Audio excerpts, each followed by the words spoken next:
தப்பில்லைங்கண்ணா நம்முடைய முதலமைச்சராக இருக்கட்டும், இந்தியாவில் இருக்கக்கூடிய எல்லா மாற்றுக் கட்சியை சார்ந்த நண்பர்களாக இருக்கட்டும், உதாரணத்துக்கு சசி தரூர் இன்னைக்கு திருவனந்தபுரத்தினுடைய காங்கிரஸ் எம்பி எவ்வளவு அற்புதமா பேசுறாங்க.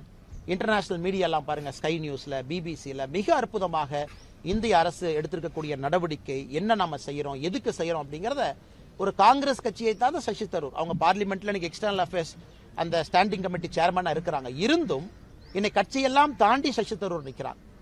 அது நம்முடைய காங்கிரஸ் கட்சியை சார்ந்த சில முதலமைச்சர்களாக இருக்கட்டும், மாற்றுக் கட்சி நண்பர்கள் ஓவாசி எடுத்துக்கலாம். நமக்கும் அவர்களுக்கும் எம்ஐஎம் கட்சியினுடைய தலைவர் எத்தனையோ மாற்று கருத்துக்கள் இருந்தாலும் பாகிஸ்தானை எதிர்க்கக்கூடிய விதத்துல எல்லாரும் ஒன்னா இருக்கிறாங்க. ஆல் பார்ட்டி மீட்டிங்ல எல்லா கட்சியும் ஒன்னா இருக்கிறாங்க, திமுக உட்பட. அதனால் தமிழகத்துல முதலமைச்சர் அவர்கள் ஒரு பேரணி எடுக்கிறேன், முன்னாள் ராணுவ வீரர்களை கூட அழைச்சிட்டு போறேன், நான் இதை செய்ய போறேன் அப்படின்னா அது வரவேற்கிறது தான், தவறு கிடையாதுங்கண்ணா.